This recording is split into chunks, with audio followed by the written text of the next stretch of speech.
डाल दो भैया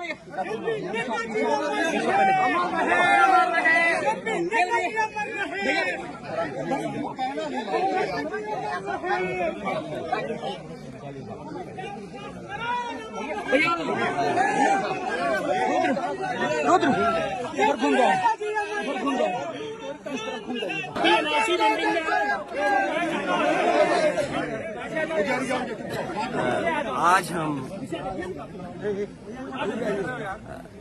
जैसे पहले कार्यक्रम समाजवादी लोग करते रहे हैं, उसी तरीके से आज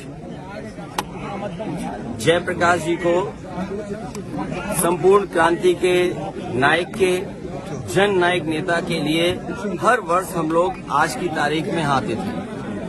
और ये कोई पहली बार नहीं है कि इस जेपी समाजवाद म्यूजियम में हम लोग माल्यार्पण करने पहली बार आ रहे हों, लेकिन पता नहीं सरकार टीन की शेड लगा करके, टीनें लगा करके, दरवाजा बंद कर करके, ताला लगा करके पता नहीं क्या बताना चाहती थी।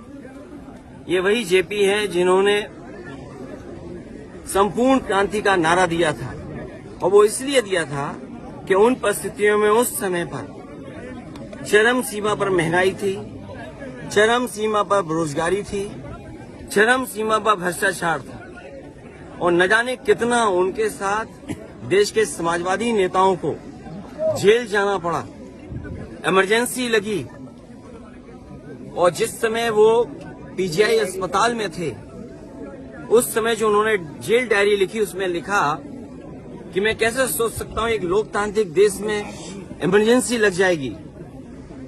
उसमें न जाने कितने लोगों को जेल भेजा गया, कई लोग कई वर्षों रहे, और उस पीड़ा को, उस तकलीफ और परेशानी को जीवन भर नहीं भूल पाए।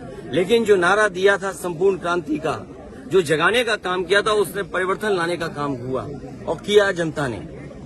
जनता की शक्ति के सामने सरकार की शक्ति का कुछ असर नहीं है।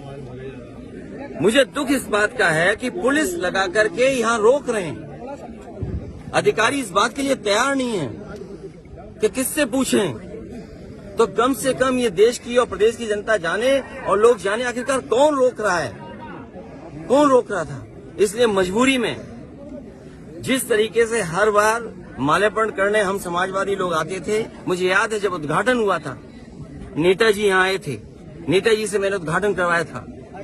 एकमात्र देश में समाजवादी नेता के लिए एक ऐसा म्यूजियम बना जिसमें उसके जीवन के बारे में लोग प्रेरणा ले सकते हैं। जो आंदोलन उन्होंने चलाए थाली बजा करके, वो उससे प्रेरणा ले सकते हैं कि सरकार के खिलाफ और लोकतंत्र में कैसे आवाज उठाई जा सकती है।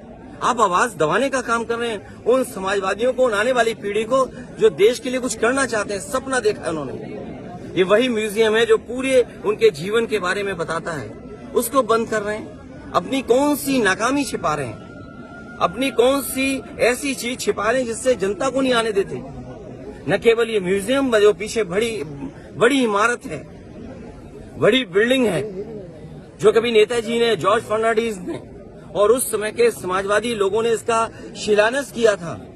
एक सरकार आई जिसने काम नहीं होने दिया, उसके बाद समाजवादी सरकार ने, पिछली सरकार ने इसको शुरू किया, और न केवल भारत में बल्कि अगर ये बिल्डिंग बनकर के तैयार हो जाती तो दुनिया में एक पहचान बनती इस बिल्डिंग की कि हाँ, जेपी के नाम पर जिसने इतने बड़े देश के लोकतंत्र को बचाने का काम किया, लोगों को जागरूक किया और एक आवाज दी उन्होंने। और मुझे लगता है कि देश की जनता को एक बार फिर इस सरकार की ताकत के खिलाफ लड़ना होगा, और बिना जनता की शक्ति के लोकतंत्र, समाजवाद और सेक्युलरिज्म बचने वाला नहीं। जो आवाज उन्होंने दी थी संपूर्ण क्रांति की, मुझे उम्मीद है कि सभी समाजवादी लोग मिलकर के आने वाले समय में लोकतंत्र बचाएंगे, समाजवाद बचाएंगे, संविधान बचाएंगे, और उस संविधान को बचाएंगे जो बाबा साहब भीमराव अम्बेडकर जी ने हम सबको दिया है। और जिस समय बाबा साहब भीमराव अम्बेडकर जी का दिया हुआ संविधान इन्होंने बदल दिया, उसी दिन समझ लें हमारी आजादी भी ये लोग छीन लेंगे।